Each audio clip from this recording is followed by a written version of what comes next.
The padding goes on in layers, like armor built backwards.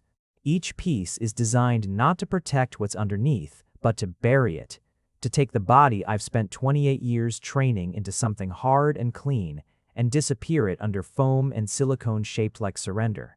I stand in my underwear in front of the mirror at 6 in the morning, holding a strip of medical-grade silicone shaped like the soft curve of a stomach that has never been mine. And I think, this is what it looks like to love someone you can't have. It looks like lying with your whole body. In 4 hours, my father will walk me into the Mooney family's private dining room on the top floor of the Aurelian Hotel. And he will present me like a signed contract to a man I have not stopped thinking about since I was 22 years old and bleeding from a glass cut on my palm. In 4 hours, I will be introduced, officially, formally, with champagne and a string quartet paid for by 2 companies merging their bloodlines like a hostile takeover, to my fiancé. Evan Mooney doesn't know me. He has met me exactly once, 6 years ago, in a hospital corridor that smelled like antiseptic and panic, and he has spent every year since becoming something the entire city whispers about with a kind of reverent fear. They call him the Alpha. Not because of anything biological, nothing so simple as that, but because of the way he runs a trauma floor like a general runs a war room. The way residents go quiet when his shoes hit linoleum. The way he has never once in 9 years of practicing medicine lost a patient he was willing to fight for. He is 29 years old, and they say he has not smiled in a professional setting since his internship. I am the thing his family purchased to expand a hospital network into pharmaceutical distribution. He is the thing my family purchased to put the Richards name on a building with a medical degree behind it. Neither of us asked for this. Neither of us has been asked anything, really, since the moment our fathers shook hands over a contract neither of us were allowed to read before it was signed. I press the silicone against my stomach and start smoothing it into place the way Milo taught me 3 weeks ago in his cramped costume shop full of mannequins and rejected wedding gowns, his mouth full of pins, telling me I was either the bravest idiot he'd ever met or the saddest one, and he hadn't decided which yet. Maybe both. I'd told him, and he'd laughed so hard he swallowed a pin, and we'd spent 20 minutes in the ER making sure he hadn't actually swallowed a pin, which, in retrospect, should have been the first sign that this entire plan was going to go catastrophically wrong in ways I hadn't accounted for. Here is the plan, in its entirety. I cannot stop this marriage. My father has already spent the money. The contracts are signed. The hospital wing already has a plaque with both our last names on it, waiting to be unveiled. But the Moonies are old money dressed up as new prestige, and prestige needs a certain kind of face attached to it. A certain kind of body standing next to Evan Mooney in photographs that will run in 3 different business magazines. If I cannot stop the marriage, I can make myself the wrong kind of asset. I can become, slowly and deliberately, exactly the kind of fiancé that makes a family quietly renegotiate. I am not actually changing anything about my body. I won't do that. I've seen what that kind of war against yourself does to people, and I am not interested in fighting one more war I can't win. What I am doing is smaller and stranger and entirely cosmetic, foam in the right places, a slower way of moving, a softness around my face built from contouring techniques Milo learned doing prosthetics for a horror film, 3 months of practicing a posture that makes my shoulders curl forward like a man who has stopped trying. It is, I will admit, an absurd plan. But I have spent 6 years carrying a memory of a man stitching my palm closed with hands so careful they didn't match the coldness in his voice. And I have decided I would rather be the villain of my own story than the supporting actor in someone else's transaction. If Evan Mooney is going to marry a Richards, he should at least get to choose which one of his fears comes true, boredom or disappointment. I have decided to give him disappointment because boredom feels too much like something I could grow to survive, and disappointment, at least, would let him let me go. I finish smoothing the last seam of padding against my ribs, pull a shirt 1 size too small over it so the illusion reads honestly under expensive lighting, and look at the stranger in the mirror. He looks tired. He looks like he's given up on something. He looks, I think, exactly like what I need him to look like. I have no idea standing there at 6 in the morning with foam taped to my body and my heart somewhere up near my throat, that the man I'm about to lie to for the rest of our engagement spent 4 years of medical school studying the human body so precisely that he could probably tell from across a crowded room exactly which parts of me are real.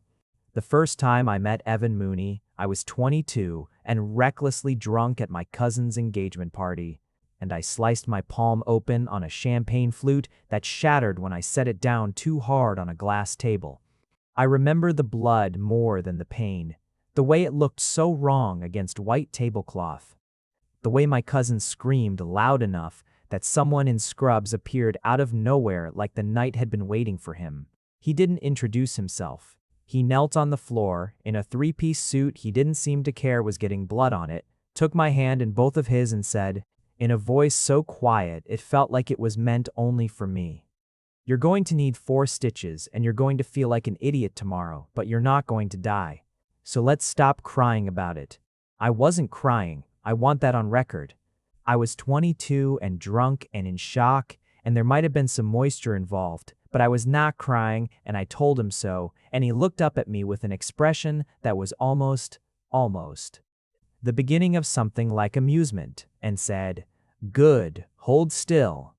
He stitched my hand on a borrowed first aid kit at a stranger's engagement party with the calm precision of a man performing surgery. And the whole time, his hands were so gentle that it didn't match anything I'd heard about him, because even then, even at 23, people were already calling him the Alpha. Already telling stories about how he'd told a senator's son to stop being dramatic about a broken arm, how he'd once made a hospital administrator cry in a hallway for cutting corners on equipment budgets. I asked him his name while he taped the gauze down. He told me. I told him mine. He looked at me for one long second, long enough that I've spent 6 years wondering what was happening behind his eyes in that second, and then he stood up, told me to keep it dry for 48 hours, and walked away without looking back. I didn't see him again until 8 months ago, when my father called me into his study and told me with the same tone he uses to discuss quarterly earnings, that the Richards Group and Mooney Health Systems had reached an agreement, and that the agreement included me. My family is old construction money trying to become something more respectable. Hospitals, research wings, the kind of philanthropy that gets your name carved into marble. Evan's family is old medical money trying to become something more profitable. Pharmaceutical distribution, supply chain integration, the kind of business deals that require a Richards signature and, apparently, a Richards son. Neither family asked either of their sons what they wanted. Both families had already decided that what we wanted was irrelevant compared to what the merger needed, which was a wedding glamorous enough to be the lead story in 3 different trade publications. I spent the first month after the announcement telling myself it would be fine. Plenty of people built lives out of arrangements like this. Plenty of people found, if not love, at least peace, at least partnership, at least something that didn't feel like drowning. Then I saw a photo of him at a hospital gala 3 weeks after the engagement was announced, standing next to his father with an expression so flat and so practiced that it didn't look like a face at all. It looked like a door that had been closed for so long the hinges had rusted shut. And, underneath the photo, a caption that called him Mooney Health's golden heir, soon to wed Richards Group scion Ross. Richards, in what insiders call a landmark union. A landmark union. Like we were a building. Like we were a deal point. I thought about the gentleness in his hands 6 years ago, and the flatness in his eyes now. And I understood something I haven't been able to stop understanding since. The boy who stitched my hand without being asked to is gone, replaced by a man who has learned the same way I have. That softness is a liability in families like ours. He has built himself into something cold because cold survives. And if I marry him, I will spend the rest of my life next to a man who has every reason to see me exactly the way the headline did, as a deal point, as a landmark, as the human-shaped clause in a contract neither of us wrote. I could survive being unloved. I think most people can, if they have to. What I don't think I can survive is being unloved by him, specifically while remembering exactly how it felt. The one time his hands were gentle with me and meant it. So, the padding, the plan. The slow, deliberate construction of a fiancé so undesirable that the Mooney family's careful, image-conscious patriarch decides the deal isn't worth the optics and lets his son go and lets me go. And nobody has to spend the next 50 years pretending a transaction is a marriage. It is not a good plan. I have never claimed it was a good plan. It is, however, the only plan I have. 4 hours later, dressed and disguised and trying not to think too hard about any of it, I walk into the calm before the storm.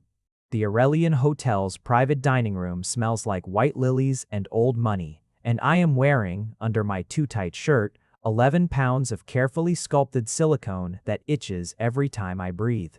My father's hand lands on my shoulder before we walk in, and he leans close enough to murmur, "You look unwell, Ross. Did you sleep?" "I'm fine," I say, which is not technically a lie, depending on your definition of fine. He studies me for a second too long. My father has spent 30 years reading boardrooms, and he is good at it. Good enough that I spend 3 full seconds convinced he's about to see straight through 3 weeks of careful construction. But then someone calls his name from across the lobby, and he straightens his tie and turns away.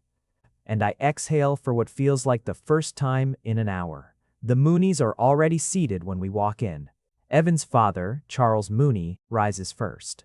A tall man with silver at his temples, and the kind of smile that has been photographed so many times, it stopped looking like an expression and started looking like a brand. Beside him, a woman I don't recognize, introduced as Evan's aunt and the hospital system's chief financial officer, and beside her, Evan. He stands when I do the way men like us are trained to from childhood, and for 1 full second I forget the entire plan, forget the padding digging into my ribs. Forget every careful adjustment I made to my posture this morning, because he is exactly as I remember him, and entirely different at the same time. The same dark, steady eyes. The same stillness, like a man who has trained his body never to give anything away for free. But there's a tiredness around the edges of him now that wasn't there 6 years ago. A tightness in his jaw that looks less like discipline and more like exhaustion, wearing discipline as a disguise. "Ross," he says, and just my name in his voice, after 6 years, lands somewhere in my chest like a stone dropped into still water. "Evan," I manage, and shake his offered hand, and his grip is exactly as steady as it was the night he held my bleeding palm in both of his and told me not to cry about it. We sit. The dinner proceeds the way these dinners are designed to. Wine poured by people who don't make eye contact. Conversation steered carefully around the actual purpose of the evening by men who have spent decades learning to discuss business while appearing to discuss nothing at all. I eat slowly, deliberately taking a second helping of the short rib when the first plates are cleared, letting my shoulders curl forward the way Milo coached me, letting my laugh come out a beat too loud at a joke that wasn't that funny. I catch Evan's father's eyes flick toward me twice during the meal, and the second time something in his expression shifts. Not disgust exactly, but a kind of recalibration.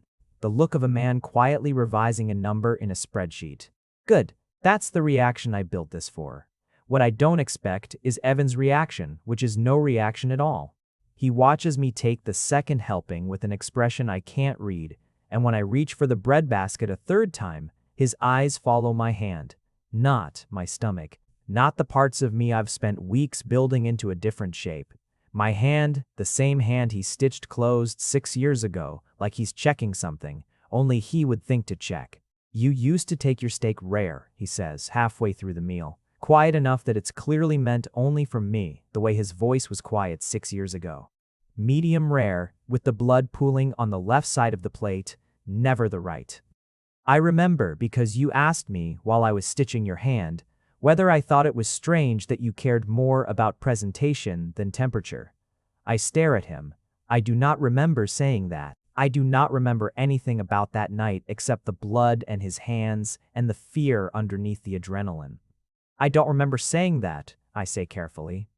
You were drunk, he says. I remember most of what people say to me when they think no one's listening. It's a professional habit.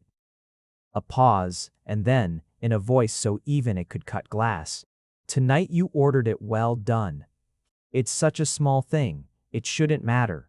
It's one detail in 3 hours of careful, deliberate performance, and I had not thought, not once, about how I order a steak. People change, I say, and reach for my wine glass, and my hand is not as steady as I'd like it to be. Do they? Evan says. Not a question, not really an accusation, either just a statement laid quietly on the table between us, like a card he's choosing not to play yet, and then he turns back to his aunt's conversation about supply chain logistics and doesn't look at me again for the rest of the dinner. I spend the entire ride home with my heart going too fast, wondering exactly how much he already knows, and hating, more than anything, how much I wanted him to keep looking.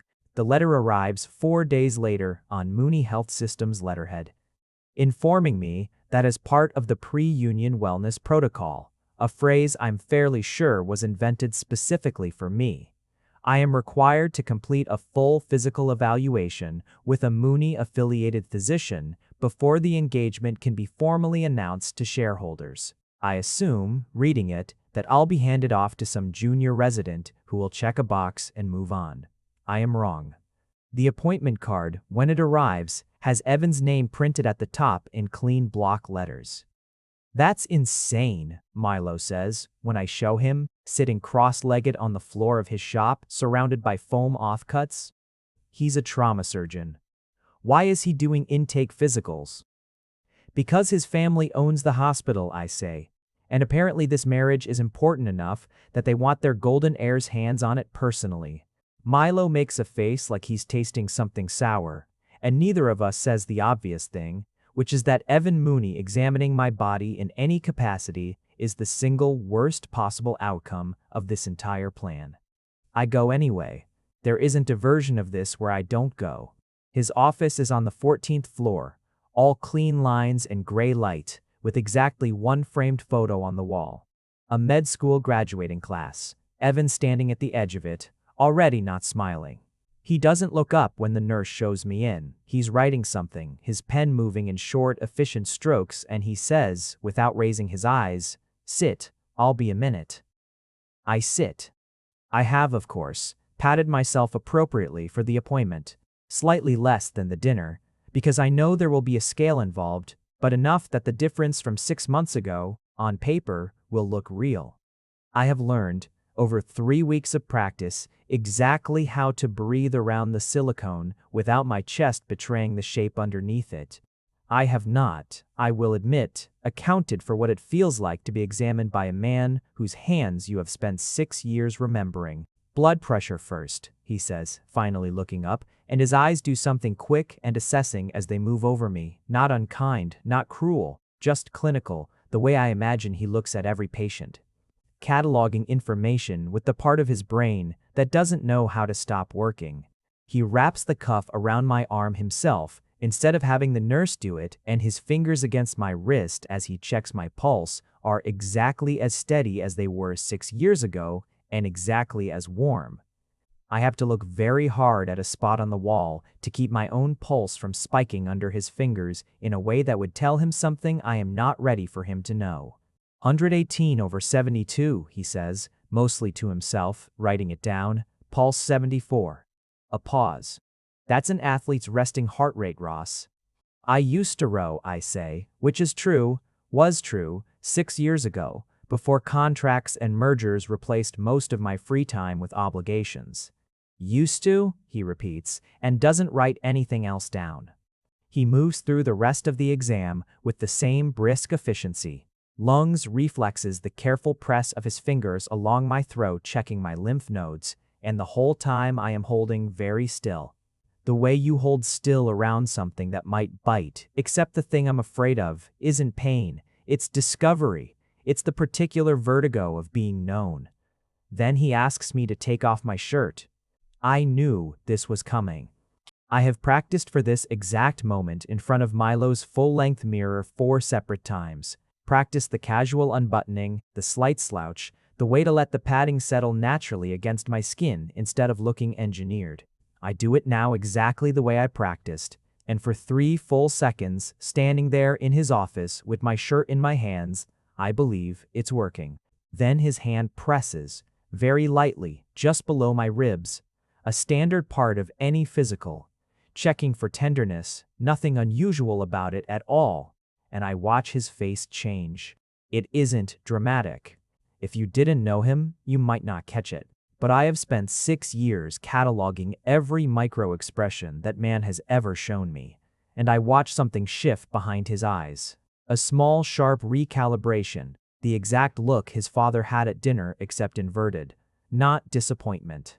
Recognition.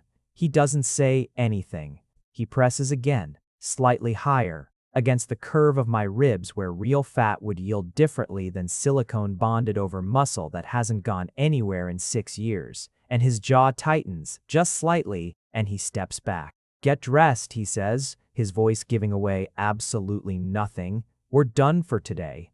I dress with hands that are not steady at all. He writes something on his chart, fast, controlled, and doesn't look at me again until I'm at the door, my coat half on, my heart somewhere around my ankles. "Ross." I stop. I don't turn around immediately, because I am very aware that whatever is about to happen, I would like one more second of not knowing. "Whatever this is," he says, and I finally turn, and his face has gone back to that flat, careful stillness, except his eyes are not flat at all. His eyes are doing something I don't have a name for yet, something that looks almost like hurt wearing the mask of clinical interest. I'd be careful who you're trying to convince, because it isn't my father, and it certainly isn't me. I knew within the first 4 minutes. He doesn't elaborate. He turns back to his chart, dismissing me with the same brisk economy he's used on every part of the exam, and I leave his office with my pulse roaring in my ears, certain of exactly one thing. Whatever I built, whatever careful architecture of silicone and posture and second helpings, it took him 4 minutes to see straight through all of it, and he is choosing. For reasons I cannot begin to understand, not to say anything to anyone but me. I expect the engagement to collapse within the week. I expect a call from my father, his voice tight with the particular fury reserved for deals gone wrong, demanding to know what I said to Charles Mooney's son to make him reconsider. I expect, frankly, to be free. None of that happens. What happens instead is that Evan starts showing up. Not dramatically, nothing so simple as confrontation. He sends a follow-up appointment for 2 weeks later. Standard protocol. His nurse explains, given some irregularities in the blood work that require monitoring, and when I sit across from him in his office. Dreading the moment he finally says out loud what he already knows, he asks me instead about rowing.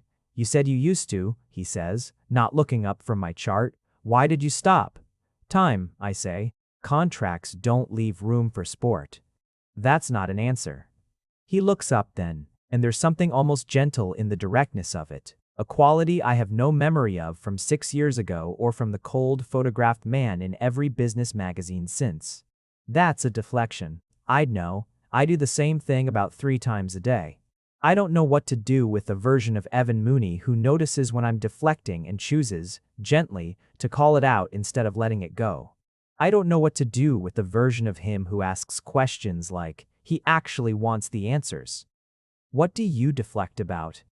I ask, mostly to turn the question back on him, mostly because I am not ready to talk about the years I spent quietly grieving a version of myself who used to wake up at 5 a.m. for practice and felt, for 2 hours every morning, like his body belonged to him. Something closes in his face, fast, like a door swinging shut on a draft. "Not today," he says, and changes the subject to my cholesterol panel, and I let him, because I recognize the shape of that door. I have one just like it. This becomes, over the following weeks, a pattern I don't fully understand until I'm already inside it. Appointments that aren't strictly necessary. Conversations that drift further from medicine and closer to something else, something neither of us names. He asks about Milo once. Not by name, just the friend who keeps you company while you're constructing this. And there's an edge of dry humor in it that startles a real laugh out of me. The first one I've had in his presence that wasn't performed for an audience. He doesn't tell my father. He doesn't tell his father. He doesn't even once, in 4 separate follow-up appointments, say the words silicone or padding or lie out loud, and I start to understand slowly with a kind of disbelief that makes my chest ache that Evan Mooney, cold, exacting, never smiled since his internship, Evan Mooney, is keeping my secret for me. I don't understand why until the gala. It's a Mooney Health fundraiser, black tie.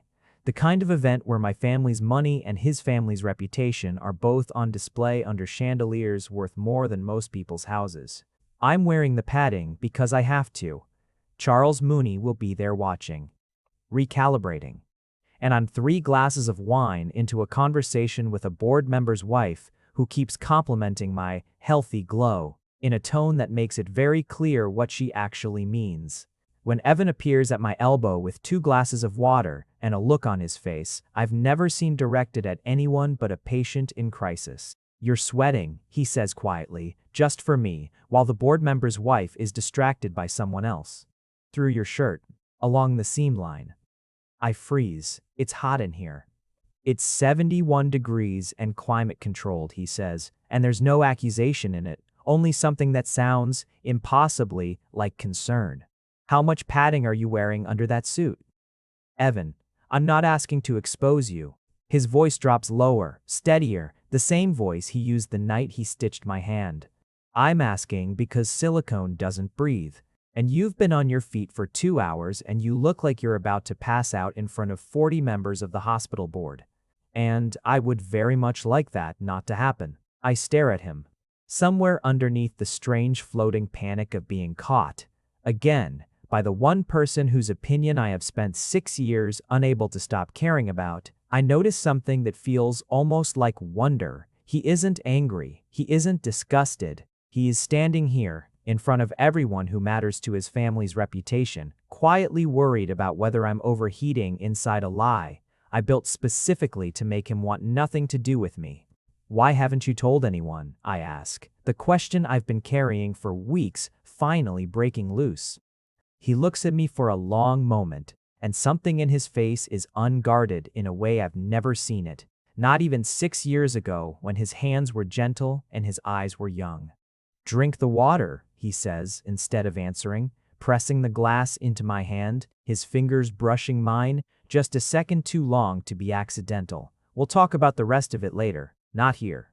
He walks away before I can argue, and I stand there holding a glass of water in a room full of people who think they know exactly what kind of man I am, with my heart going too fast for reasons that have nothing to do with the silicone strapped against my ribs. I should have left when he told me to. I want that on the record too, the same way I wanted it on the record that I wasn't crying the night he stitched my hand. Except this time, the stubbornness isn't really stubbornness, it's obligation. My father finds me 40 minutes later in the middle of an introduction to a state senator, and there is no version of that evening where I get to leave before the introduction is finished.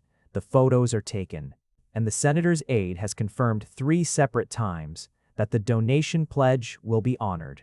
By the time I make it into the hallway outside the ballroom, the room is tilting in a way that has nothing to do with the wine. I remember the wallpaper, gold, raised pattern, expensive, closer to my face than wallpaper should reasonably be. I remember a voice, sharp and fast and entirely unlike the careful stillness I've come to know, saying my name twice before I understand it's being said to me. I remember hands. His hands, unmistakably his hands, the same steadiness from 6 years ago, except urgent now, moving fast. Catching me under the arms before the floor finishes deciding to take me. "Ross. Ross, look at me." I try. The hallway is doing something strange, swimming gently at the edges, and his face is the only thing holding still in it. "I've got you," he says, and then to someone else, sharp and immediate, "Get me a room now somewhere private and tell the front desk I need a cooling pack and an IV kit from my car." And then his arm is around my back, taking my full weight like it costs him nothing, walking me through a service door into a small office that smells like printer toner and old coffee.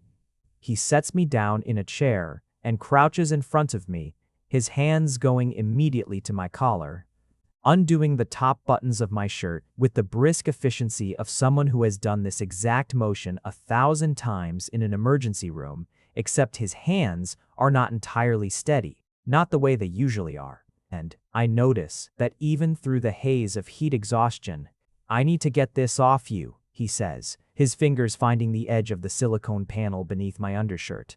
And there's no theater left in either of us, no performance, no careful construction, just heat and fear, and his hands working fast to peel 3 weeks of lies off my overheated skin while I sit there too dizzy to be embarrassed about it.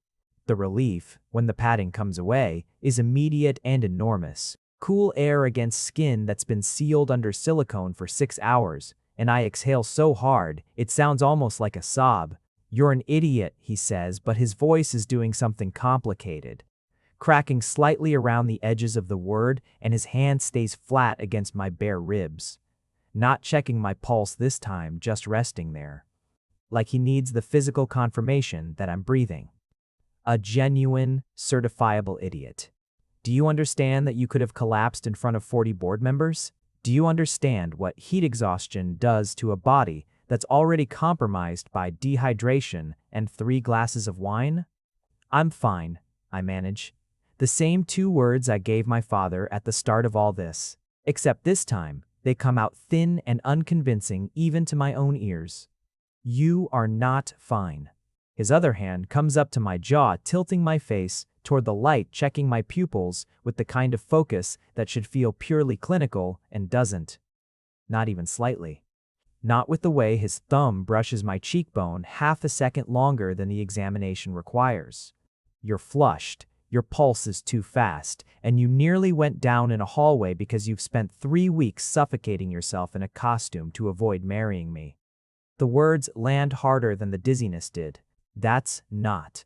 I start and stop because it is exactly that, and we both know it, and there's no version of this conversation where I get to keep pretending otherwise.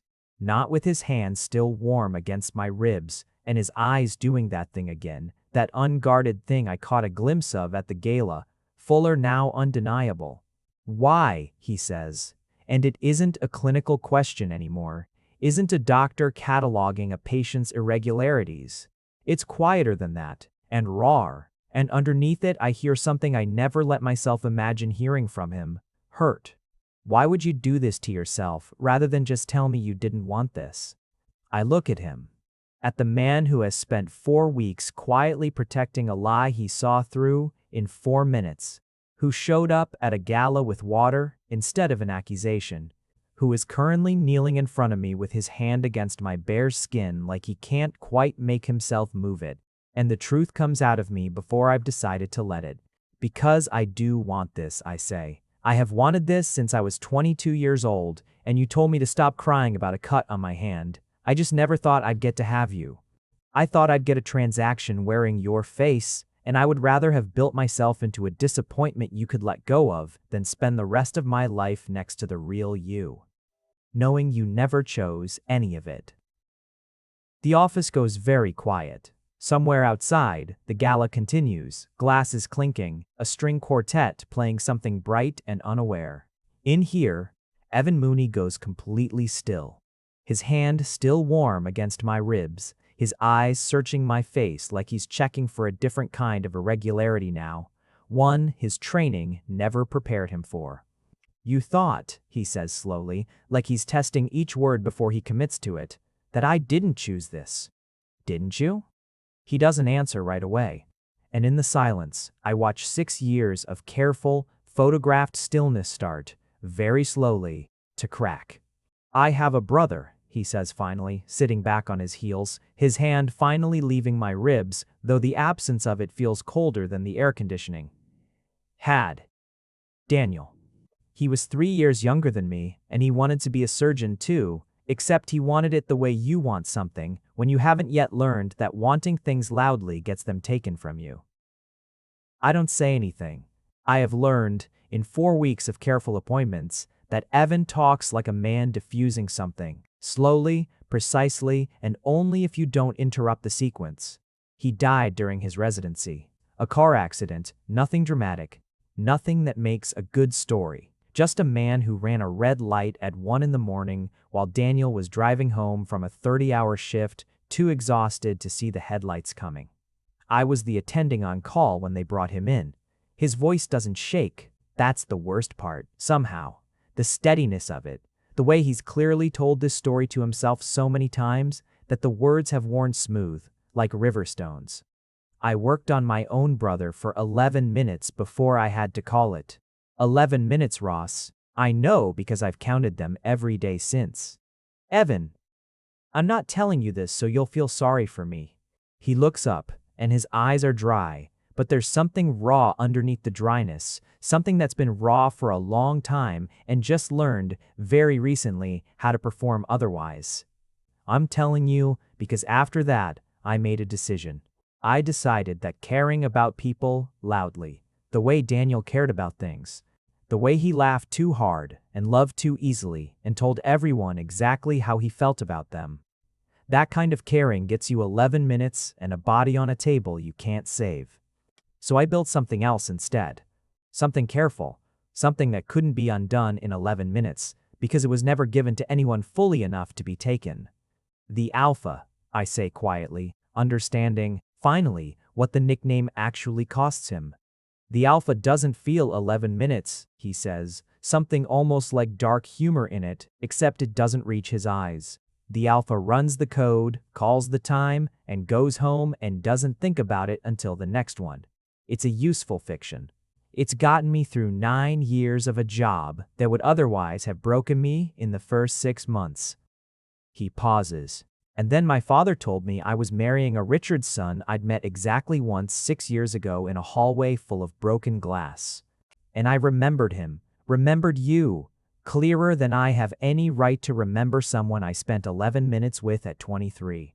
My breath catches. I told myself it didn't matter, he continues.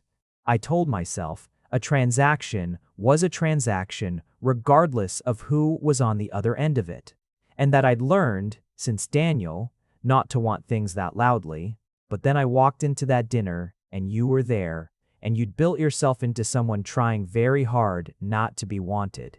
And I spent 4 minutes with my hand against your ribs, realizing that the boy who used to take his steak medium rare with the blood pooling on the left side of the plate was still in there somewhere, hiding under a costume designed specifically to make me stop looking. His voice drops, rough at the edges now, the careful smoothness finally giving out. I have not stopped looking, Ross. I have spent 4 weeks finding excuses to schedule appointments. I don't need to run asking questions. I have no professional reason to ask.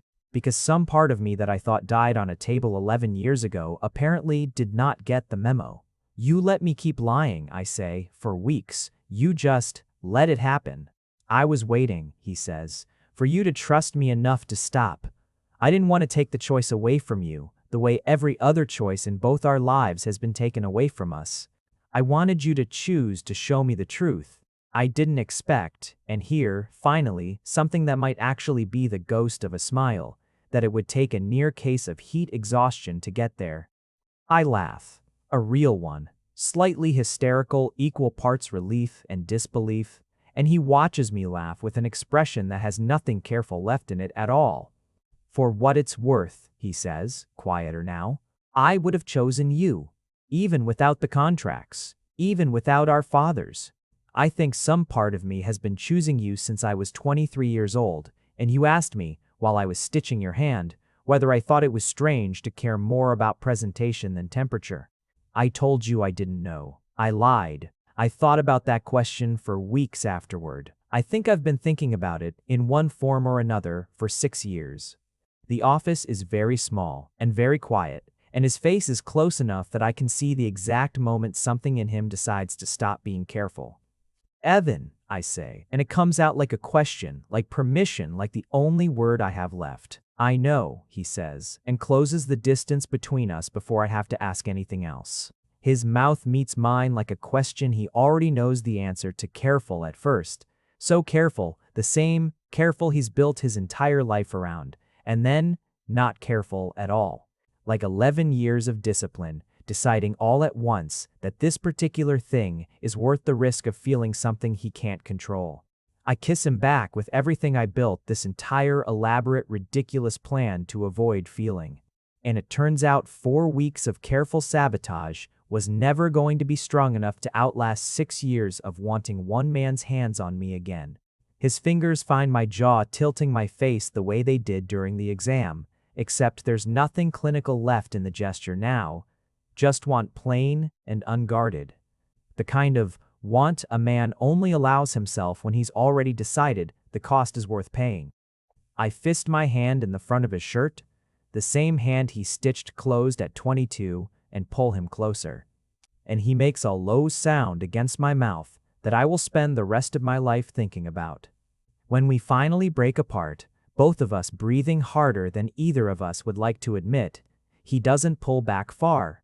His forehead rests against mine, his hand still cupping my jaw, and for a long moment neither of us says anything at all, because there isn't anything that needs to be said louder than what just happened. I should tell you, he says eventually, his voice rough, that I am going to be insufferable about this. I have spent 9 years not letting myself want anything this badly, and now that the dam's broken, you should expect a significant overcorrection. Define insufferable, I say, and he almost smiles. Not the ghost of one this time, an actual full, unguarded smile, the kind I'd bet money the hospital board has never once seen. And something in my chest goes warm and unsteady at the sight of it. I'm going to schedule appointments you don't need, he says. I'm going to show up at events I have no professional reason to attend. I'm going to ask you repeatedly, and probably annoyingly, why you stopped rowing until you actually answer me instead of deflecting. Because I would like to know everything about the version of you that exists underneath 3 weeks of silicone and self-sabotage. That's not insufferable, I say. That's just... I stop, because the word that comes to mind is terrifying in its simplicity. That's just caring. Yes, he says, watching my face like he's recording the exact moment the word lands. I'm aware that's new for me. I'd appreciate some patience while I figure out how to do it loudly again. I laugh, and he kisses me again, shorter this time. Just a brush of his mouth against mine like he's confirming it's still allowed, and somewhere underneath the gala music still playing on the other side of a closed door. I understand that I have gotten everything backwards from the start. I built a costume to be unloved by a man who has apparently been quietly, carefully, desperately trying to be allowed to love me since before I knew there was anything to want. My father is going to find out about the padding, I say eventually, because someone has to address the practical wreckage of the last 4 weeks, and it might as well be me. Yours too, probably. This isn't exactly the kind of thing that stays contained. Let them find out, Evan says. And there's something in his voice now that I recognize from the stories. The alpha, the man who tells senators' sons to stop being dramatic except aimed for the first time. At something other than a hospital corridor. I'll tell my father myself, if it comes to that. I'll tell him, I don't care what optics a fake 40-pound weight gain creates, because the man underneath it is the only part of this merger I actually want. Let him recalculate his spreadsheet. I'm not interested in being part of a transaction anymore, and I'm certainly not interested in marrying one. That's a very alpha thing to say, I tell him, and he huffs something that's almost a laugh. Good, he says. I'd like to start being him on purpose, for once, instead of just performing him for people who never deserve the real version anyway. He pulls back enough to look at me properly, his thumb brushing once along my cheekbone, his expression doing something unguarded and a little stunned. Like a man who has just realized a door he thought was permanently sealed actually opens from the inside. Ross, I am choosing this. I am choosing you. Not the contract, not the merger, not the version of you built out of foam and good intentions. You, whatever that costs either of our families. I press my forehead back against his breathing. Him in 6 years and 4 weeks, and one entire elaborate disaster of a plan, finally settling into something that feels, for the first time since my father called me into his study 8 months ago, like it might actually belong to me. Okay, I say. Then let's go ruin a very expensive merger. We don't ruin the merger as it turns out. Mostly because Charles Mooney, when Evan tells him 3 days later in a conference room that smells like the same lilies as the engagement dinner, is far more pragmatic about love than either of us expected. You're telling me, Charles says, slowly looking between his son and me, with the careful assessing expression I recognize now as a family trait, that the Richards boy spent a month wearing prosthetics to sabotage this engagement, and your response was to fall in love with him. My response, Evan says, standing beside me with his hand resting deliberately visibly against the small of my back, a gesture I understand to be its own kind of declaration, performed for an audience for the first time in his life, on purpose, was to recognize that a man willing to suffocate himself in silicone for a month rather than marry someone he assumed would never choose him is exactly the kind of person worth choosing properly. The padding isn't the story, Dad. The reason behind it is, my father, seated across the table with an expression I can't quite categorize, finally speaks. And the merger? Unaffected, Evan says before I can answer for myself, though I notice he glances at me, first checking the way he started doing with everything since the gala. Not for permission exactly, but for confirmation that he's not steamrolling, something I'd rather handle myself. I nod, just slightly, and he continues. I have no intention of letting a business arrangement collapse over something that, frankly, makes for a better story than the one you were planning to sell the trade publications anyway. Golden air falls for the fiancé who tried to sabotage his own engagement rather than marry a stranger. That's not scandal, that's a feature article. I'd suggest you let your PR team run with it instead of panicking. Charles Mooney looks at his son for a long moment, something shifting behind his eyes that might, in a better lit room, be read as pride. You've never spoken to me like this in your life. No, Evan agrees. I haven't had a reason to be this certain about anything since Daniel died. The room goes very still at the mention of his brother's name. I notice my father flinch slightly, the way people do around a grief they're not sure they're allowed to acknowledge, and Evan doesn't flinch at all, doesn't perform the careful neutrality I've watched him wear like armor for weeks. I'm not asking permission. I'm telling you what's happening. Ross and I are getting married, and it's going to be because we chose each other, not because 2 spreadsheets needed to merge. You can either be part of that story, or you can watch it happen from a distance. I'd prefer the former, because despite everything, I'd still like you at the wedding. But I won't pretend, anymore, to be a man who doesn't feel things in order to make that easier for you. My father's voice, when it comes, is quieter than I've ever heard it. Ross, is this what you want? I think about 6 years of carrying a memory like a stone in my pocket. I think about 3 weeks of silicone and foam and a plan built entirely on the assumption that I would never be allowed to want this out loud. I think about Evan's hand, warm and steady against the small of my back, choosing me in a conference room full of people whose approval he has spent his entire life learning to need. It's the only thing I've actually wanted in 8 months, I say, maybe longer. My father looks at me for a long moment, and something in his face finally softens the careful boardroom mask, slipping just enough to let through the man underneath it. The one who used to take me rowing before contracts replaced mornings with obligations. Then I suppose, he says slowly, I owe your fiancé an apology for the part where my company arranged his marriage like a hostile acquisition. You can apologize at the wedding, Evan says, and there's that almost smile again, the one I'd bet the hospital board has never seen, preferably in the toast so it's recorded for posterity. Charles Mooney laughs, a real laugh surprised out of him, and something in the room finally unclenches 8 months of contracts and recalibrated spreadsheets and careful photographed stillness, giving way to something that feels, against every reasonable expectation I walked in with, like the beginning of an actual family instead of a merger wearing one as a disguise. 6 months later, I find the padding while we're unpacking boxes in the house. Evan insisted we buy together instead of moving into either of our family's properties. Neutral ground, he called it. Somewhere that belongs to us and not to a contract. And I stand in our half-furnished bedroom holding 11 pounds of silicone I haven't touched since the night it came off in a hotel service office, laughing so hard I have to sit down on an unopened box marked kitchen. What's so funny? Evan asks, appearing in the doorway with his sleeves rolled up and a smudge of dust on his jaw that I will absolutely be kissing off him later. And I hold up the padding like evidence in a trial we both already know the verdict of. I forgot I kept this, I say. Milo's going to want it back for parts probably. He's been threatening to use it in some haunted house installation. Evan crosses the room, takes the silicone out of my hands, and sets it aside with the careful deliberateness of a man handling something significant.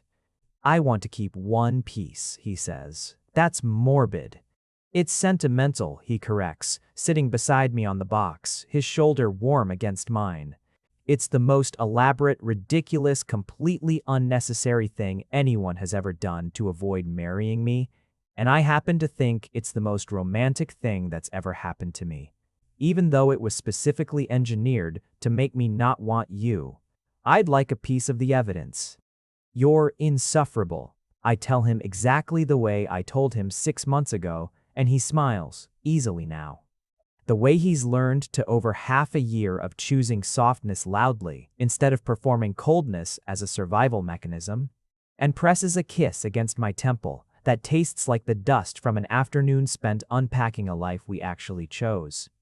The wedding happened 4 months ago, smaller than either family originally planned. Charles Mooney's PR team did in fact run with the story, and the trade publications did in fact call it a feature instead of a scandal. Though by the time the wedding came around, neither of us much cared what the publications called it. My father gave a toast that included, true to Evan's request, an actual apology delivered with enough sincerity that even Evan's aunt cried a little, which she has since denied with the same flat conviction Evan used to deny smiling for a living. Milo cried more than anyone loudly into a dinner napkin, telling everyone at our table that he'd known the moment I asked him to help build a fake 40 pounds out of medical-grade silicone. That it was either the bravest or saddest thing he'd ever witnessed, and that he was thrilled to confirm 8 months later it had turned out to be the first one. I still don't know some mornings how to fully believe this is the life I'm living. A man across the breakfast table who used to be a headline about cold efficiency and is, in the quiet privacy of our actual mornings, someone who burns toast with alarming consistency and hums off-key while making coffee, and reaches for my hand under the table during family dinners like he's still confirming every single time that I'm real and that I'm choosing to stay. I stand in front of our bedroom mirror, sometimes the same way I stood in front of a different mirror 8 months ago, except now there's no silicone, no careful architecture of disguise, just me exactly as I am.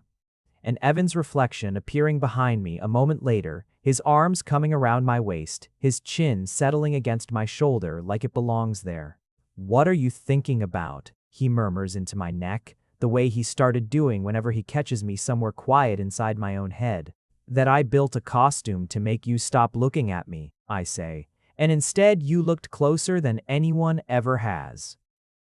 "Occupational hazard," he says, his mouth curving against my skin. I was trained to notice when something doesn't add up. Turns out the thing that didn't add up was a man convinced he wasn't worth choosing. His arms tighten, just slightly, just enough. I intend to spend the rest of my life correcting that particular miscalculation. I lean back into him, into the steady warmth of a man who once held my bleeding hand at 22 and spent 6 years without either of us knowing it, learning how to hold the rest of me too. And outside our window, the morning goes on ordinary and unremarkable and entirely finally ours. If you made it to the end, you're my kind of person. Leave a subscribe. Comment down your favorite part of the story, and if you want early access to videos, exclusive content, or just want to support the channel, hit that join button right below the video. Even one member genuinely means the world to me. See you in the next one.